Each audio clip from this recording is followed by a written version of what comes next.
Hi, I'm JV Johnson, co-host of Beyond Reality Radio with Jason Hawes. Presented here for your enjoyment is an interview with Josh Gates. You know him from TV shows like Destination Truth or Expedition Unknown. Josh has seen some amazing things and had some very amazing experiences, and we discuss them all here. The interview will be broken into segments for easier viewing. Please watch for all of the segments as they're posted. If you like the interview, please take a moment and visit my social media sites. You can find me on Facebook at JVJ Paranormal. Also, subscribe to my YouTube channel for additional videos. It's youtube.com/C/JV Johnson. Thank you so much, and please enjoy Beyond Reality Radio's discussion with Josh Gates. Let's see if we can take one more call here before we have to go to break. This is James from Kansas City. James, welcome to Beyond Reality Radio. Hey, guys. Love both shows. Josh, I love your entire body of work in all of its forms. The question I had was concerning the Amelia Earhart investigation that you did. And in that show, you mentioned that it was kind of, it had a special place in your heart. And what is your opinion of the new photographic evidence? It just came out like 2 months ago or something. I'm sure you've heard of it, and what's your opinion of it? Yeah. I'll take my answer. I was, I think, like everybody else, really excited initially to see the photograph, and upon first blush, it's pretty compelling looking. I think, unfortunately, it's been sort of dismantled now. A researcher in, I want to say it was in Japan, went back into the archives and found that the photo was actually published quite a while before Earhart went missing. So it's another woman on the dock in the photograph, unfortunately. But I do have a real special place in my heart for Earhart and for that story and that show that we made. I've always been fascinated by her. I have a huge admiration for her.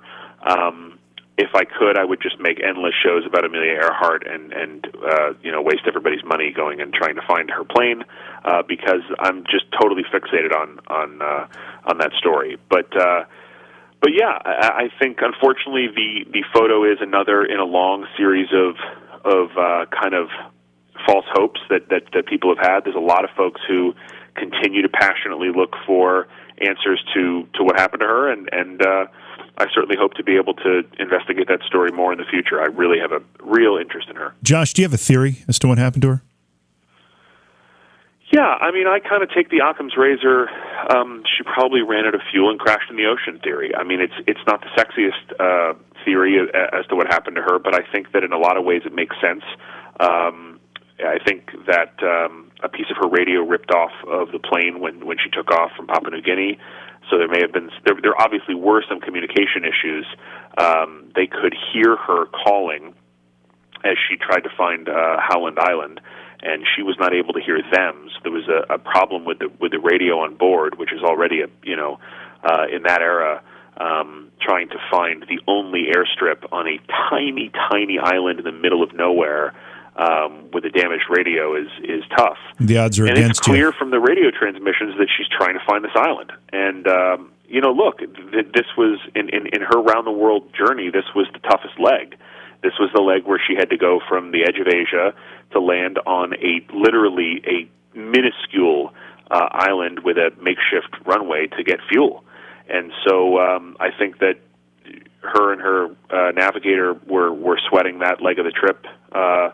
And I think the worst happened. I think she couldn't find the island for whatever reason. They were off in their calculations, and she tried to find it and ran out of fuel. I think her plane could probably be found. It would just take an enormous amount of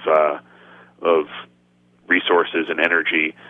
There are people, there's a group called Tiger, who passionately believes that she landed on another atoll, a place called Nikamararo in the Pacific.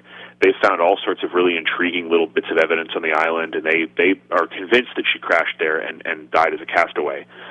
It's totally possible. I mean, I would never say never. I mean, her whole story is filled with so much mystery and intrigue that who knows? I'm sure that could have happened. But I don't know. If I were a betting man, I would say that her plane probably crashed and ditched and is in the bottom of the ocean.